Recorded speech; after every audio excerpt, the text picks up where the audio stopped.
ठीक ठीक है, चलिए स्टार्ट करते हैं। Good afternoon all. Today we will discuss the derivation part of FM signal, है ना। जो आज हम देखेंगे कि जो एफएम सिग्नल हम लोगों ने अभी तक पढ़ा है, जिसकी वेवफॉर्म मैंने कल आप लोगों को बताई थी, उसका डेरिवेशन पार्ट थोड़ा देखते हैं ना। उससे रिलेटेड हम फिर एक या दो स्मॉल न्यूमेरिकल्स देखते हैं, जिससे हमें छोटे छोटे फैक्टर्स समझ में आए कि कैसे हम लोग how can we calculate the modulation index and how can we calculate the frequency deviation and so on, और how can we calculate the bandwidth of FM. ठीक है। तो आज का जो लेक्चर है उसमें हमारा जो छोटे छोटे कुछ डेफिनेशंस है, ये सब हमारे आज के लेक्चर में कंप्लीट हो जाएंगे। ठीक है। ये जो जैसे फ्रीक्वेंसी, फेज डेविएशन है, स्पेक्ट्रम है, बैंडविड्थ वगैरह है, ये सब आज के लेक्चर में कंप्लीट हो जाएंगे। ठीक है। तो ध्यान दीजिएगा। तो आज का लेक्चर स्टार्ट होता है डेरिवेशन पार्ट से। ठीक, आज का लेक्चर हमारा स्टार्ट होता है डेरिवेशन पार्ट से, एफएम के डेरिवेशन से, जो मैंने आप लोगों को पहले भी कुछ कुछ बताया है। लेकिन आज हम लोग उसको modulation index and in terms of frequency deviation उसको स्टडी करने जा रहे हैं। ठीक है। तो चलिए स्टार्ट करते हैं फिर। चलिए स्टार्ट करते हैं फिर।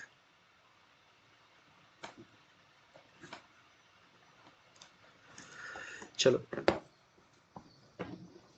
देखिए, आज की क्लास में हम लोग स्टडी करने वाले हैं जो भी हमारा एफएम का डेरिवेशन पार्ट है, वो हम लोग देखने वाले हैं। ठीक है। एफएम का डेरिवेशन, एफएम का जो भी हमारा डेरिवेशन पार्ट है, आज की क्लास में वो देखने वाला है।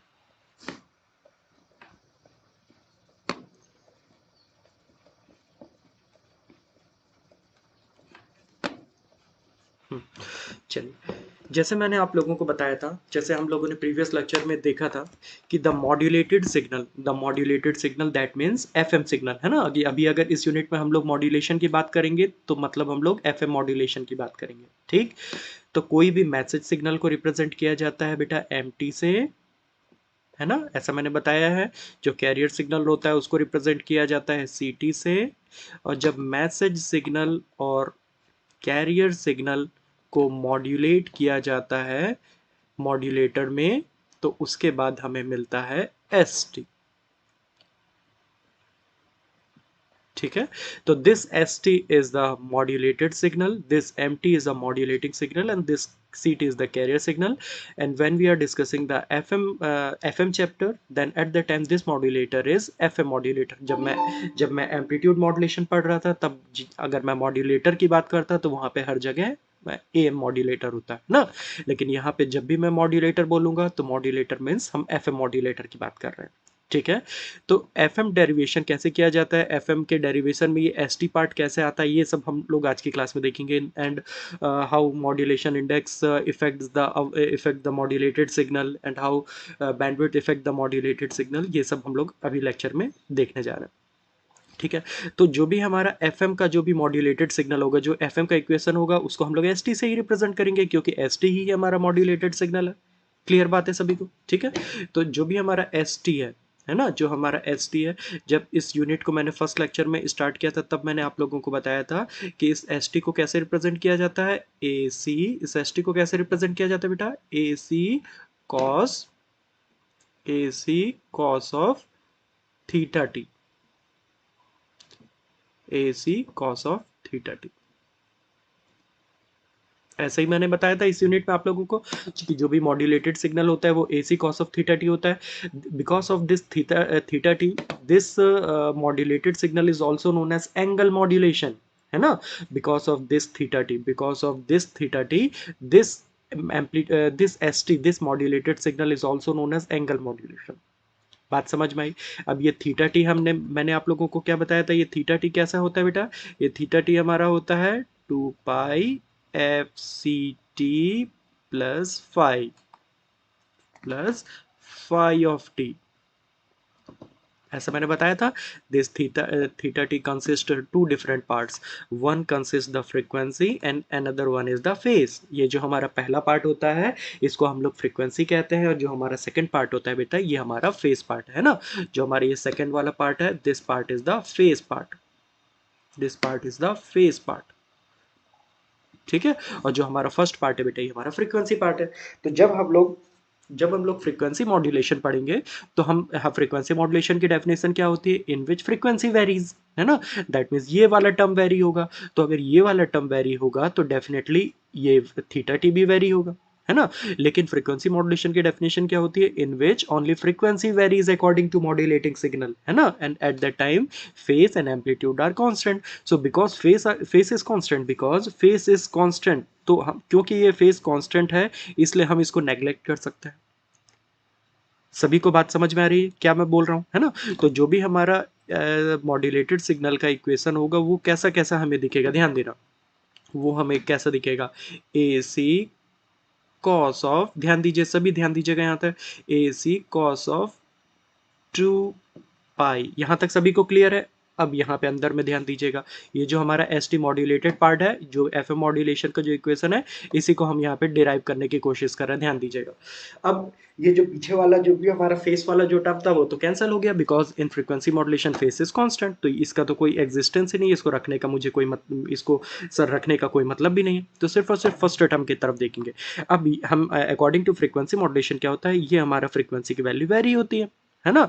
तो जो हमारी फ्रीक्वेंसी की वैल्यू जो वेरी हो रही है बेटा, अब जो हमारा एफ सी है, अब वो एफ सी ना हो कि क्या हो जाएगा, ध्यान दीजिएगा सभी, अब जो हमारा एफ सी है वो एफ सी ना हो कि वो अब क्या हो जाएगा, f C T plus, f C T plus integration of 0 to t m T D t into k f. Clear बात है यहां तक सभी को, ठीक है। अब ये इंटीग्रेशन वाला टर्म कैसे आया, इसको समझने के लिए आप लोग, जो हमारा एफ एम मॉड्यूलेशन का पहला यूनिट था जिसमें मैंने सभी बताया कि how this frequency is related with the angle, उसमें मैंने ये सब बताया कि इंटीग्रेशन पार्टी वाली यहाँ पे कैसे आया है ना। एफएम के केस में ये इंटीग्रेशन से रिलेट करता है, जो भी चेंजेस होता है। जब लोग पीएम की बात करते हैं तो इस टर्म की जगह यहाँ पे फेस वाला टर्म आता है ना, सिंपल सिंपल हमारा केपी इंटू एम टी आता है, ठीक है। यहाँ तक सबको समझ में आया कि जो हमारा फ्रीक्वेंसी वो कैसे चेंज हुआ, सभी को समझ में आया यहाँ तक। जो हमारा फ्रीक्वेंसी पहले एफ सी टी था, अब वो फ्रीक्वेंसी चेंज होकर एफ सी टी प्लस इतना हो गया है ना। तो जो भी ये वाला सिग्नल होता है ना बेटा, जो भी ये वाला अंदर का जो पार्ट होता है, इसी को हम लोग कहते हैं एफ आई टी। क्या कहते हैं हम लोग इसे, F I T. This F I T is nothing but a instantaneous frequency, this F I T is nothing but a instantaneous frequency, यहाँ तक सभी को क्लियर होना चाहिए। ये जो हमारा एफ आई टी है, ये क्या होता है, एफ आई टी क्या होता है, हमारा कैरियर में जितना फैक्टर से चेंज होता है ना, जैसे अगर मैं इसको 1000 मान रहा हूँ, इसको 10 मान रहा हूँ, तो 1000 + 10 इक्वल टू जो भी हमारा चेंजेस आएगा बेटा, इसको हम लोग इंस्टेंटेनियस फ्रीक्वेंसी कहते हैं। बात समझ में, सबको समझ में आ रही है यहाँ तक, क्या मैं कहने जा रहा, क्या मैं कहा यहाँ पे, क्लियर बात है। तो इंस्टेंटेनियस फ्रीक्वेंसी यहाँ पे सभी को समझ में आ गई। चलो, अब यहाँ पे जो भी हमारा एम है, अगर मैं इस एम की वैल्यू को यहाँ पे पुट करता हूँ, है ना, अगर मैं इस एम की वैल्यू को यहाँ पे पुट करूंगा तो ये वाला जो हमारा इक्वेशन है ये हमारा कैसा चेंज होगा, ये हम लोग देखते हैं। जब मैं यहाँ पे एम की वैल्यू पुट ऑन करूंगा तो ये जो हमारा यहाँ से लेकर यहाँ तक का जो पार्ट है ये तो पूरा सेम होगा, लेकिन जो पीछे का फैक्टर है वो हमारा चेंज होते जाएगा, है ना। तो जो हमारा पीछे का फैक्टर है वो कैसे चेंज हो जाएगा, ये तो हमारा सिंपल जो एफ सी टी है, ये तो हमारा ब्रैकेट के अंदर वाला फैक्टर ऐसा ही रहेगा, ये हमारा के एफ हो गया। KF stands for frequency sensitivity. Now, this MT is nothing but a message signal, and we know that message signal equals to AM cos 2 pi FMT, है ना। इस मैसेज सिग्नल की वैल्यू हम सभी को पता है, इस मैसेज सिग्नल की वैल्यू क्या होती है, AM cos of 2 pi FMT, ये हमारे मैसेज सिग्नल की वैल्यू होती है, आई थिंक सभी को पता है। तो जब इस मैसेज सिग्नल में मैं am cos 2 पाई FMT रखूंगा तो ये am कांस्टेंट होने के कारण ये am वाला फैक्टर हमारा ब्रैकेट के बाहर आ जाएगा, ठीक है। अंदर क्या बचेगा, cos ऑफ 2 पाई FMT। अब जब cos ऑफ 2 पाई FMT बचा, इसका मैंने इंटीग्रेशन किया तो cos 2 पाई FMT का क्या हो जाएगा, cos 2 पाई FMT ऑटोमेटिकली क्या हो जाएगा, sin of 2 pi cos 2 pi FMT क्या हो जाएगा बेटा, cos sin cos 2 पाई FMT हो जाएगा sin ऑफ 2 पाई FMT, ठीक।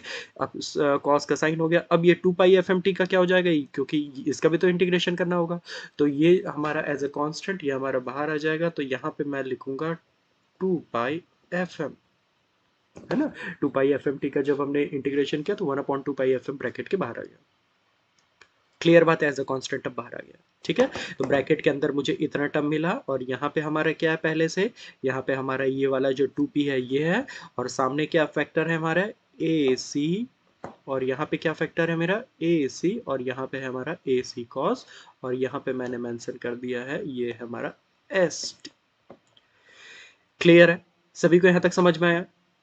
ठीक है, एक बार चेक कर लीजिएगा जो भी मैंने यहाँ पे मेंशन किया। आई थिंक सभी को समझ में आ गया होगा यहाँ पे मैंने जो भी टर्म मैंने मेंशन किया।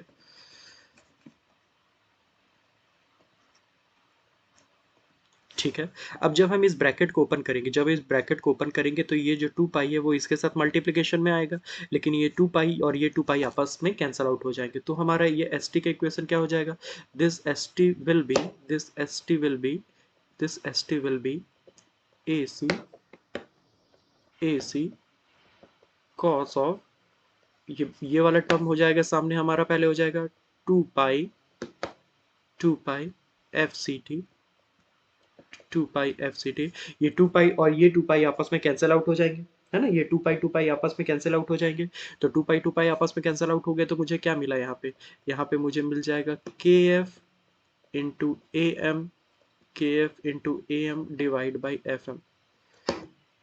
ठीक बात, यहाँ तक सबको समझ में आया?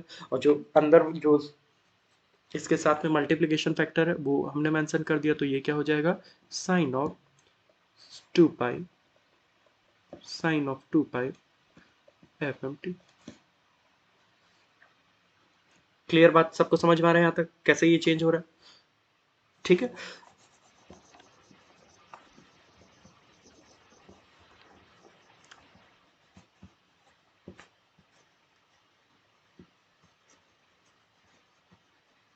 हम्म, चलिए, अब ये जो हमारा के एफ इंटू ए एम है, इनके मल्टीप्लिकेशन को कहा जाता है frequency deviation, and it is represented with del F.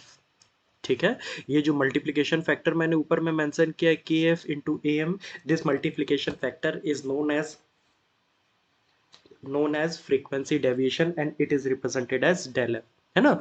del f is nothing but when we multiply frequency sensitivity the amplitude of massive signal, then we get frequency deviation।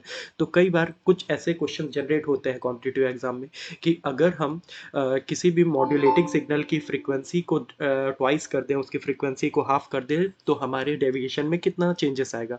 तो ध्यान रखिएगा, frequency के साथ मैं कुछ भी करूं, फ्रीक्वेंसी के साथ हम लोग कोई भी चेंज करें, मॉड्यूलेटिंग फ्रीक्वेंसी में या फिर कैरियर फ्रीक्वेंसी में हम लोग कोई भी चेंज करें, इस डेल एफ की वैल्यू में कोई चेंज नहीं आएगा, because this del f is directly dependent on the frequency sensitivity as well as amplitude of modulating signal. हाँ, लेकिन अगर मैं इस फ्रीक्वेंसी सेंसिटिविटी को ट्वाइस करूंगा तो उसके अकॉर्डिंग ये जो हमारा फ्रीक्वेंसी डेविएशन है वो भी ट्वाइस हो जाएगा। क्लियर बात है, तो ये सारी चीजें बहुत ध्यान रखिएगा। ठीक, तो हमें ये वाला जो न्यूमरेटर वाला जो टर्म है उसको हम लोग डेल एफ बोल दिए, तो हमारा डिनोमिनेटर वाला टर्म क्या हो गया, डिनोमिनेटर वाला टर्म एज इट इज हम लोगों ने एफ एम लिखा, और यहाँ पे क्या हो गया हमारा, यहाँ पे हमारा हो गया जो हमारा पहले से हमने जो मेंशन किया था sine of 2 pi F M t. ठीक, जो पहले वाला जो फैक्टर है, इसके पहले वाले फैक्टर को भी हमने एज इट इज मेंशन कर दिया, cos of 2 pi F C t, cos of 2 pi F C t, ये यहाँ पे ब्रैकेट लगा दिया, और ये जो फैक्टर हमने पहले से लिखा था ए सी कॉस, वो हमने यहाँ पे मेंशन कर दिया, this one is the S t, this one is the S T. Clear है सभी को?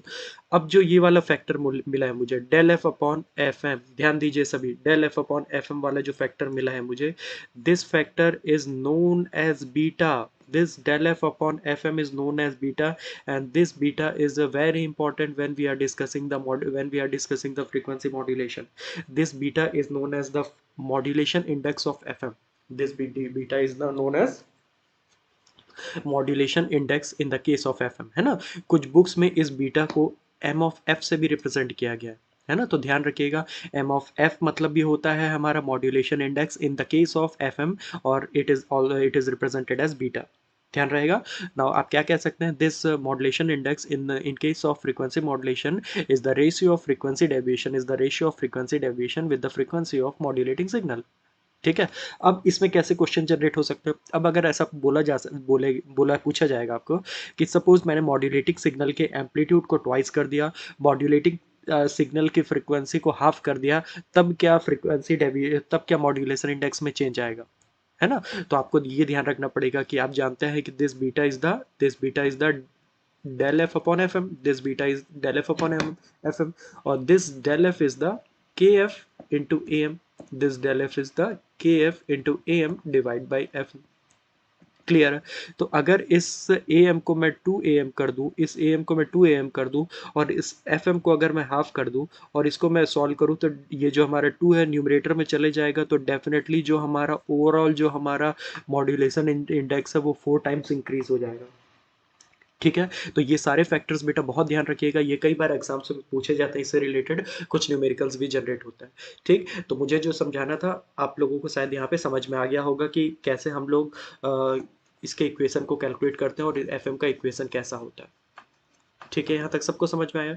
तो ये वाला जो हमारा पार्ट था जो मैंने यहाँ पे मेंशन किया था, जब हम लोग del F upon F M को जब हम लोग del F upon F M को बीटा के टर्म्स में लिखेंगे तो हमारा इक्वेशन कुछ ऐसा हो जाएगा। और ये वाला जो इक्वेशन है यहाँ पे, इस इक्वेशन को कहा जाता है इस इक्वेशन को कहा जाता है, this one is the equation for F M signal, this one is the equation for F M signal. ठीक, अच्छा एक चीज और, इस यूनिट में हम एंगल मॉड्यूलेशन पढ़ रहे हैं। एंगल मॉड्यूलेशन में दो डिफरेंट टॉपिक्स होते हैं, एक होता है एफएम, एक होता है एएम, है ना। तो जब हम लोग एफएम की बात करते हैं तो ध्यान रखिएगा, आप सीधे सीधे इक्वेशन देख के एफएम और पीएम के इक्वेशन को कैसे आप दोनों में चेंजेस समझ सकते हैं कि which one is the equation of FM and which one is the equation of PM, है ना। दोनों में डिफरेंस कैसे समझ सकते हैं। अगर आप लोगों को ब्रैकेट के सामने अलग कॉम्बिनेशन दिखता है, दैट मीन्स ब्रैकेट के सामने अगर आपको कोसाइन दिखता है और ब्रैकेट के अंदर आपको साइन दिखता है, या फिर अगर ब्रैकेट के बाहर आपको साइन दिखता है और ब्रैकेट के अंदर आपको यहाँ पे कोसाइन दिखता है ना। कभी भी इस टाइप का अगर आपको कॉम्बिनेशन दिखता है कि ब्रैकेट के बाहर अलग होना चाहिए, ब्रैकेट के अलग अंदर अलग होना चाहिए, ब्रैकेट के बाहर अगर साइन है तो अंदर कोसाइन, ब्रैकेट के बाहर अगर कोसाइन है तो अंदर साइन, अगर इस टाइप का आपको इक्वेशन दिखता है, so this equation is always the equation of FM signal, है ना। And beta is the modulation index of that FM signal. सभी को क्लियर है। तो ये वाला इक्वेशन बहुत ध्यान रखिएगा, इससे रिलेटेड काफ़ी कुछ न्यूमेरिकल्स आपको पूछे जा सकते हैं एग्जाम्स में, है ना। कि जैसे मैंने आप लोगों को बताया कि फ्रीक्वेंसी सेंसिटिविटी को अगर चेंज कर रहे हैं तो डेविएशन में कितना चेंज आ रहा है, डेविएशन को चेंज कर रहे हैं तो मॉड्यूलेशन इंडेक्स में कितना चेंज आ रहा है। तो ये सारे काफ़ी इंपॉर्टेंट है, ये सारी चीज़ को ध्यान रखिएगा। ठीक है, तो चलिए इसका कुछ थियोरेटिकल पार्ट देख लेते हैं। जैसे मैंने आप लोगों को बताया है अभी, ये जो हमारी इंस्टेंटेनियस फ्रीक्वेंसी होती है वो F C plus integration of 0 to T M T D T होती है। जब मैं उसको सॉल्व करूंगा तो मुझे यहाँ पे डेल एफ और ये वाला फैक्टर मिलेगा। ठीक है, ये सब हम लोगों ने ये जितना भी पार्ट ऊपर मेंशन है बेटा, इसी को मैंने अभी सिंप्लीफाइड वे में आप लोगों को समझाया है ना। तो यहाँ से ये थीटा की वैल्यू मिल जाती है। जब ये थीटा की वैल्यू हम लोग आइडियल इक्वेशन में अपने पुट ऑन करते हैं, एस टी वाले इक्वेशन में पुट ऑन करते हैं, तब हमें लास्ट में ये वाला इक्वेशन मिलता है। This equation is the equation for F M signal, this equation is the equation for F M signal. आप लोगों को यहाँ तक सभी को समझ में आ रहा है। फिर मैंने आप लोगों को मॉड्यूलेशन इंडेक्स समझाया है कि what is the modulation index. Modulation index is nothing but a ratio of frequency deviation with the frequency of modulating signal. So when we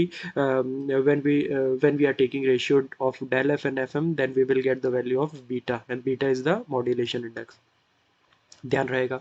अच्छा, फ्रीक्वेंसी डेविएशन मैंने आप लोगों को अभी कुछ देर पहले पढ़ाया है ना। फ्रीक्वेंसी डेविएशन को मैंने बताया है कि frequency deviation always represented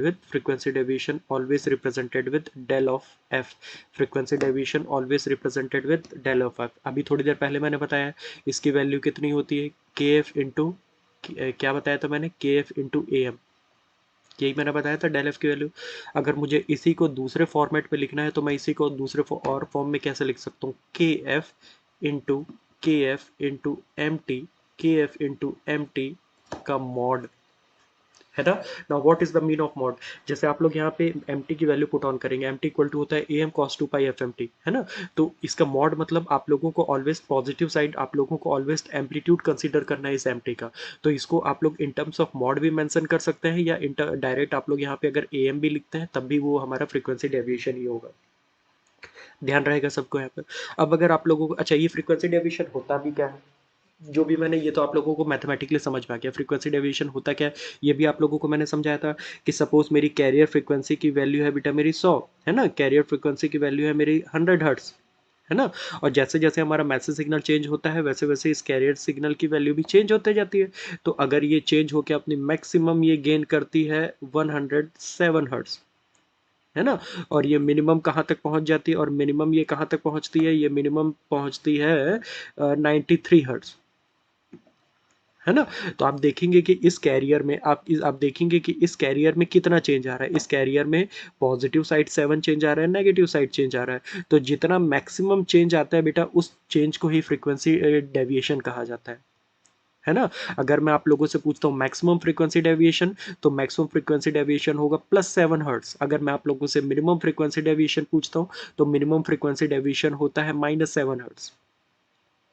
clear बात सबको समझ में आई, ठीक है। अगर मैं आप लोगों से इंस्टेंटेनियस फ्रीक्वेंसी पूछता, तो इंस्टेंटेनियस फ्रीक्वेंसी कैसे होती, आप लोगों को इस एफ सी के साथ में, जब आप लोग एफ सी और डेल एफ फ्रीक्वेंसी डेविएशन को जब आप लोग कैरियर फ्रीक्वेंसी से ऐड करते हैं, दैट मीन्स यहाँ पे 100 है और यहाँ पे है 7, है ना, क्योंकि यही है मैक्सिमम फ्रीक्वेंसी डेविएशन। जब आप लोग डेविएशन को जब आप लोग कैरियर फ्रीक्वेंसी के साथ ऐड करते हैं, then you will get the instantaneous frequency.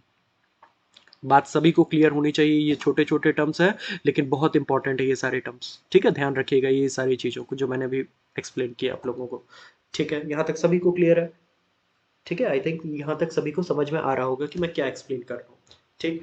Now now the bandwidth. Bandwidth बहुत ही इंपॉर्टेंट है भाई, बैंडविड्थ बहुत इंपॉर्टेंट है, ध्यान दीजिएगा।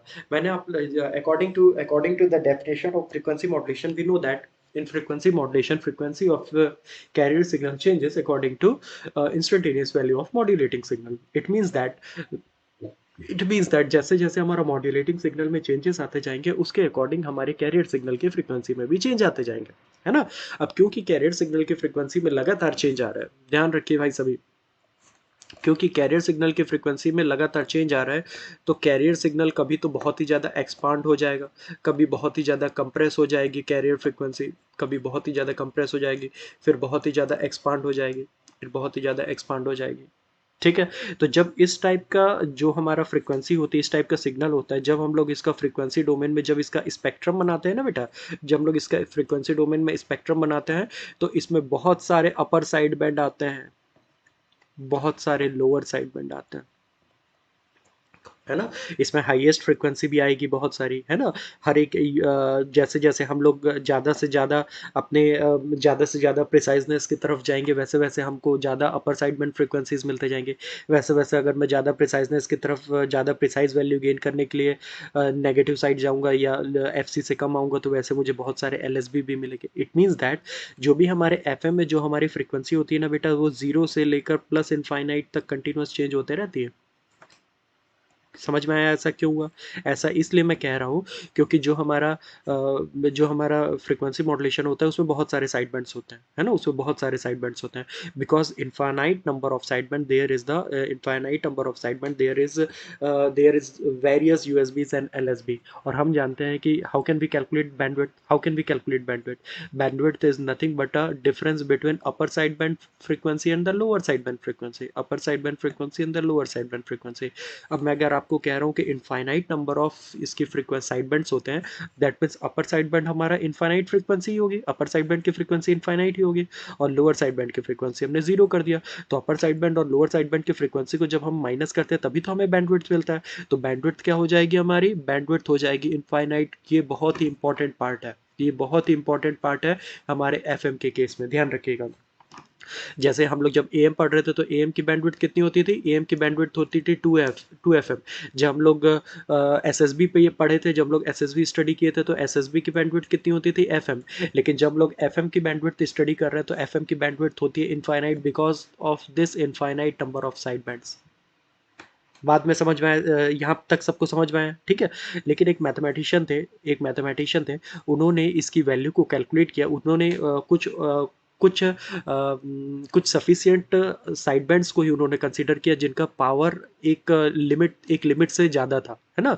पावर कहने का मतलब क्या है बेटा, कि जैसे मैं आगे बढ़ते जाऊंगा ना, इसके जो एम्पलीट्यूड्स है, जो हमारे साइड बैंड के एम्पलीट्यूड्स है ना, वो धीरे धीरे कम होते जाते हैं, है ना। तो उन्होंने एक लिमिट्स तक ही एम्पलीट्यूड को कंसीडर किया, उसके बाद के लिमिट के एक एक फ्रीक्वेंसी तक के ही साइड बैंड्स को कंसीडर किया, उसके बाद के साइड बैंड्स को उन्होंने सारे साइड बैंड्स को उन्होंने छोड़ दिया, उनको कंसिडर नहीं किया। जब इस थ्योरी का यूज़ करके उन्होंने फ्रीक्वेंसी मॉड्यूलेशन की बैंडविड्थ को उन्होंने कैलकुलेट किया, तो उनके अकॉर्डिंग जो हमारी बैंडविड्थ होती है फ्रीक्वेंसी मॉड्यूलेशन की, वो होगी हमारी bandwidth equal to 2 into del F plus F M. ठीक है। So this infinite bandwidth is the ideal, this infinite bandwidth is the ideal bandwidth, है ना। जो हमारी एफएम की आइडियल बैंडविड्थ होती है वो इनफाइनाइट होती है, लेकिन प्रैक्टिकल पर्पस के लिए मैं इसको इनफाइनाइट करके, तो अपने प्रैक्टिकल पर्पस के लिए इनफाइनाइट मान के तो हम इसको सॉल्व नहीं कर सकते, क्योंकि अगर मैं कोई भी सिस्टम डिज़ाइन कर रहा हूँ तो सबसे पहले मुझे चैनल बैंडविड्थ और फ्रीक्वेंसी की भी बैंडविड्थ मुझे पता होनी चाहिए। उतनी बैंडविड्थ के अकॉर्डिंग तो ही हम सिग्नल ट्रांसमिट करेंगे, है ना। तो प्रैक्टिकल पर्पस के लिए उन्होंने एक रेंज से कम एम्पलीट्यूड को उन्होंने नेगलेक्ट किया, एक रेंज से कम के साइड बैंड्स के एम्पलीट्यूड को उन्होंने नेगलेक्ट किया, और देन जब उन्होंने फ्रीक्वेंसी फाइंड आउट की, बैंडविड्थ फाइंड आउट की, तो जो हमारी बैंडविड्थ होती है एफएम की, वो होगी हमारी bandwidth equal to 2 into del F plus F M, है ना। तो अकॉर्डिंग टू कार्सन्स रूल, ध्यान रखिएगा, ये हो सकता है इसका आगे अगर डेरिवेशन पार्ट होगा तो इसका डेरिवेशन पार्ट मैं आप लोगों को बता दूंगा। ठीक है, अगर ये रिक्वायर्ड होगा आप लोगों के सिलेबस में तो डेफिनेटली मैं आप लोगों को बता दूंगा। ठीक है, तो जो हमारे अकॉर्डिंग टू कार्सन्स रूल जो हमारी बैंडविड्थ होती है एफएम की, वो हमारी होती है twice of del F plus FM. ध्यान रहेगा, जो हमारी एफएम की बैंडविड्थ हो गई twice of del F into FM. ठीक है, तो ये बहुत ही इंपॉर्टेंट है भाई, ये सब ध्यान रखिएगा। ठीक है। अच्छा, इससे रिलेटेड अगर कुछ न्यूमेरिकल्स रहते हैं, इसके बाद का जो टॉपिक है वो तो हमारा टाइप्स ऑफ, इसके बाद का जो टॉपिक्स है वो तो हमारा टाइप ऑफ एफएम है, जो हम लोग नेक्स्ट लेक्चर में देखेंगे। ठीक है। अच्छा, इससे रिलेटेड अगर कुछ छोटे छोटे क्वेश्चंस रहते हैं, है ना, इससे रिलेटेड अगर कुछ क्वेश्चंस रहेंगे, फ्रेम होते हैं, तो वो कैसे क्वेश्चंस आप लोगों को आ सकते हैं वो देखते हैं हम लोग। जैसे जैसे अगर ये क्वेश्चन है ना, ये क्वेश्चन अगर आप लोगों को गिवन है, ये क्वेश्चन है और आप लोगों को इसमें बोला जाता है कि find out the value of instantaneous frequency, find out the value of instantaneous frequency. तो आप लोगों को तो भाई सबसे पहले यही पता होना चाहिए, आप लोगों को तो सबसे पहले यही पता होना चाहिए कि इंस्टेंटेनियस फ्रीक्वेंसी मतलब क्या होता है। इंस्टेंटेनियस फ्रीक्वेंसी मतलब होता है एफ आई, इंस्टेंटेनियस फ्रीक्वेंसी मतलब होता है F I. And when we are dealing in FM case, when we are dealing in FM, then at that time this fi will be 1 upon 2 pi into del d by dt into theta t, है ना। आप लोगों के पिछले lecture में मैंने इसको बताया है, जो भी हमारे इंस्टेंटेनियस फ्रीक्वेंसी होती है उसको कैसे निकालते हैं, इसका डेरिवेशन हम लोगों ने पिछले लेक्चर में देखा, आप लोग एक बार देखिएगा, है ना। सो अगर आप लोगों से पूछा जाता है कि find out the value of instantaneous frequency, तो आप लोगों को इस मैथमेटिकल रिलेशन के थ्रू आप लोग ये फाइंड आउट करेंगे। Now how can we calculate the theta T. Theta T is nothing, theta T क्या होगा, ये ब्रैकेट के अंदर का जो भी पार्ट है ना बेटा, ये ब्रैकेट के अंदर का टोटल पार्ट हमारा थीटा टी कहलाएगा। थीटा टी क्या है, ये हमारा एंगल है। थीटा टी क्या है, हमारा एंगल है।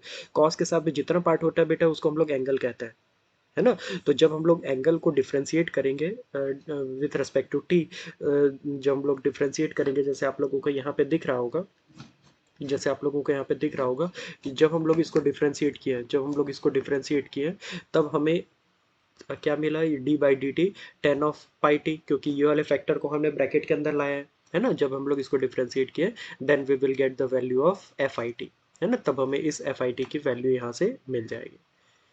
ठीक है, समझ में आया, है ना। ये एकदम छोटे से क्वेश्चन है ताकि सारे पैरामीटर्स आप लोगों को क्लियर रहे। अच्छा, सपोज इसी क्वेश्चन में आप लोगों से मैं पूछता, अगर इसी क्वेश्चन में मैं आप लोगों से पूछता कि you have to find out the value of, you have to find out the value of modulation index, you have to find out the value of modulation index, तो इसके लिए आप लोगों को जो भी एफएम सिग्नल का आइडियल इक्वेशन है वो पता होना चाहिए। ठीक है, अगर एफएम का आइडियल इक्वेशन आज की क्लास में जो हम लोगों ने किया आप लोगों को याद होगा, तो आप लोगों को याद होगा जो हमारा सेकंड टर्म होता है उसके सामने में मैं बीटा लिखता हूँ। सेकंड टर्म होता है उसके सामने में जो बीटा होता है वही हमारा मॉड्यूलेशन इंडेक्स होता है। तो आप लोग यहाँ पे साइन के सामने वाले टर्म को देख सकते हैं, यहाँ पे साइन के सामने कुछ भी नहीं लिखा है, that means this beta equal to 1, है ना। यहाँ पे बीटा इक्वल टू हमारी 1 हो जाएगी। ठीक है, यहाँ तक समझ में आ रहा है। ठीक, और इससे रिलेटेड और भी काफ़ी कुछ क्वेश्चन हो सकते हैं। ठीक है, यहाँ पे क्वेश्चन यहाँ पे फ्रेम किया गया, सेम इसमें भी आप लोगों को ये बोल दिया गया है कि this one is the FM signal. अच्छा, मान लीजिए कि आप लोगों को ये क्वेश्चन में गिवन नहीं देता कि the equation is the equation of FM और the equation is it the equation of PM, तब कैसे होता। तब आप लोगों को इक्वेशन को देख के ही आप लोगों को पता लगाना होता, है ना। जैसे आप यहाँ पे देखेंगे कि ब्रैकेट के सामने यहाँ पे कॉस लिखा हुआ है और ब्रैकेट के अंदर यहाँ पे साइन लिखा हुआ है ना।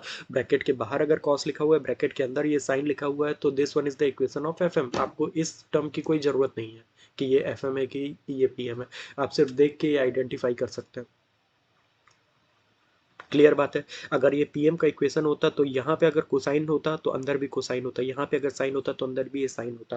और ये क्यों ऐसा मैं कह रहा हूँ, क्योंकि हम इसका जब हम इससे जनरलाइज्ड इक्वेशन देखे थे, तो जनरलाइज्ड इक्वेशन में हम देखे थे ये हमारा FM के केस में जो हमारा सेकंड पार्ट होता है वो हमारा होता है, सेकंड पार्ट होता है हमारा KF integration of 0 to t mt dt।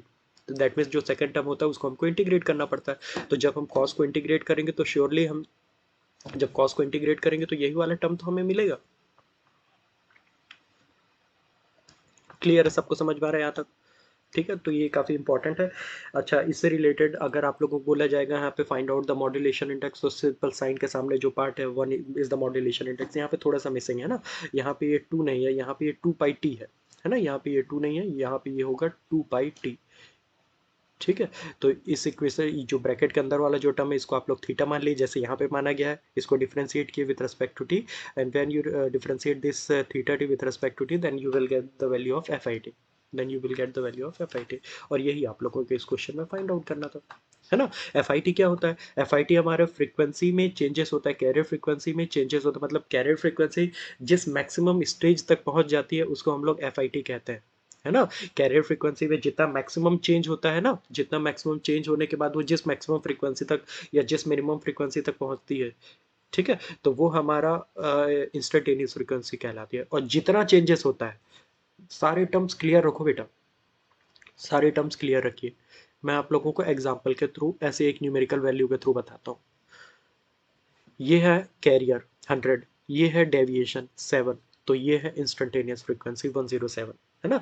तो ये मैक्सिमम चेंज हुआ। वैसे ही अगर मैं कहूँ 100, ये हमारी कैरियर फ्रीक्वेंसी हुई, इसको मैंने -7 कहा, तो ये है मेरा मिनिमम डेविएशन, है ना। तो 100 में जब मैंने 7 को सब्ट्रैक्ट करूंगा तब ये कितना मिल गया मुझे, 93 मिल गया। तो this one is the minimum instantaneous frequency, है ना। और ये हमारी कैसे मिलती है, ये हमारी मैसेज सिग्नल के चेंजेस के अकॉर्डिंग ये मुझे मिलता है। ठीक है, ओके ठीक है, फिर आज की क्लास में हम इतना ही रहने देते हैं, है ना। आज की क्लास में हम लोग सिर्फ इतना ही रहने देते हैं। डेरिवेशन पार्ट हो गया, फ्रीक्वेंसी डेविएशन हो गया, मॉड्यूलेशन इंडेक्स कैसे कैलकुलेट करते हैं मैंने आप लोगों को बता दिया, और एक दो छोटे छोटे हम लोगों ने न्यूमेरिकल्स देख लिया। ठीक है, इसके बाद वाला जो लेक्चर रहेगा उसमें हम कुछ टाइप्स ऑफ फ्रीक्वेंसी मॉड्यूलेशन देखेंगे, और उसके बाद का जो भी रहेगा इसके बाद के लेक्चर में स्टडी करेंगे। ठीक है, तो आई होप आज की क्लास में जितना भी हमने पढ़ा है आप लोगों को समझ में आ गया होगा, है ना। तो अगर समझ में आ गया होगा बेटा तो आप लोग कमेंट बॉक्स में मैसेज कर सकते हैं, है ना। या फिर अगर कुछ डाउट होगा तब भी आप लोग कमेंट बॉक्स में मैसेज कर सकते हैं। और फिर लेक्चर ख़त्म करते हैं हम लोग आज के यहाँ पे। आप लोग चैट बॉक्स में कमेंट बॉक्स में आप लोग अपनी अटेंडेंस मेंशन कर दीजिएगा, और आप लोग लीव कर सकते हैं, साथ ही साथ गूगल फॉर्म भी फिलअप कर दीजिएगा। कुछ भी डाउट्स हो गए तो आप लोग अभी चैट बॉक्स में पूछ सकते हैं, मैं भी लाइव हूँ। अदरवाइज आप लोग रोल नंबर मैंशन